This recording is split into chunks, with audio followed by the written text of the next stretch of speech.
ሌላኛው ታቦቴ ብለ ከዛ ጨሌ ደግሞ አንስታል። ጨሌን አትቃወሙ።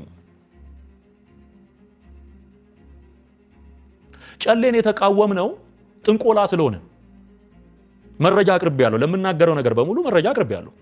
ያቀረብኩት መረጃ ለምሳሌ ከዚህ በፊት ዶክተር አብይ ነኝ ብሎ የጮኸው አጋንንት ጀርባው ሲጠና በሚል ርዕስ ባገለገልኩት አገልግሎት ላይ ያንን ነገር ሲናገር የነበረውን ሰውዬ ስለ ጨሌ ሲናገር ያቀረበውን ያንኑ ቪዲዮ ማስረጃ በማቅረብ ጨሌ ከአንዱ ሰው ወደ ሌላው ሰው ከአንዱ ሰው ወደ ሌላ ሰው አጋንንትን ለማስተላለፍ ጨሌን እንደ አንድ ሜተድ እንደሚጠቀሙበት ራሳቸው ኦርቶዶክሳውያን ካህናት የተናገሩትን በማስረጃ አቅርቤ ሞግቻለሁ። ሌላው ጨሌ በእያንዳንዱ ጠጠር ላይ አጋንንት ያድርበታል፣ ይደገምበታል። በኢየሱስ ስም ሳይሆን በጨሌ ቀጥቅጠን ሰይጣን እናስወጣለን የሚል አሰራር አላቸው። ይህንንም በማስረጃ አቅርቤያለሁ። ጨሌንም ሆነ ታቦትንም ሆነ መስቀልንም ሆነ ሌላውንም ነገር እግዚአብሔር በቃሉ በተናገረው መሰረት ቃሉን ኤቪደንስ አድርጌ በማስተምረው ትምህርት ውስጥ ሰዎች እየሰሙ እየነቁ ሚጣለውን እየጣሉ ክርስቶስ ኢየሱስን እየመረጡ ጌታን የተቀበሉ አንተም ያጠመካቸው ሰዎች አሉ። ሃሎት ቤተክርስቲያን ማለት የታወቀ የመሰከሩ ሰዎች አሉ።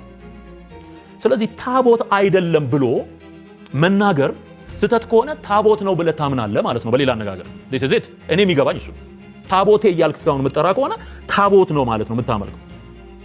ካልሆነ ደግሞ ሸክሙ ለተሰጣቸው ሰዎች ነገሮችን ትቶ የራስን መንገድ መጠብጠብ ይሻላል። በቃ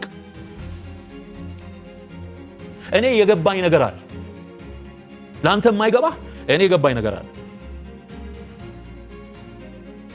በጣም እኮ ነው የሚያሳፍረው። አሁን በአንዳንድ ቦታ እያየን ያለነው እንትን ሁሉ ቦታ መፈትፈት የሚፈልጉ ሰዎች አሉ። ሁሉም ቦታ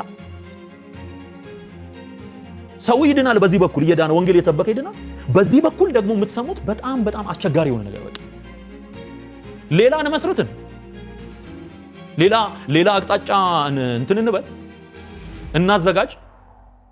ምንድነው የምትፈልጉት?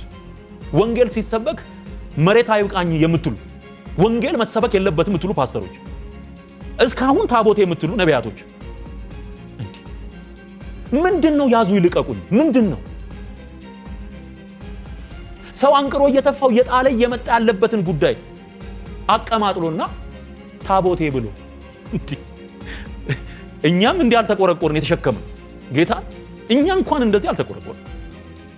በጣም እኮ ነው የተሰማው። በቃ በጣም እንደዚህ አሁን የሚታሰበው ነገር ሰዎችን ለመርዳት ከሆነ ነጭ ወይም ጥቁር በሆነ መንገድ ማለት በግልጽ ማለት ነው ብላክ ኤንድ ዋይት ይህ ጣዖት ነው አያስፈልግም። ይህ ደግሞ የእግዚአብሔር መንገድ ነው፣ በዚህ ሂድ። ይሄ ጨለማ ነው፣ ይሄ ብርሃን፣ ይሄ እውነት ነው፣ ይሄ ሐሰት ነው ብለህ በግልጽ መናገር እንጂ በዚህ ዘመን ተሸፋፍኖ የሚደረግ ነገር ምንም የለው። ግልጽ ነው።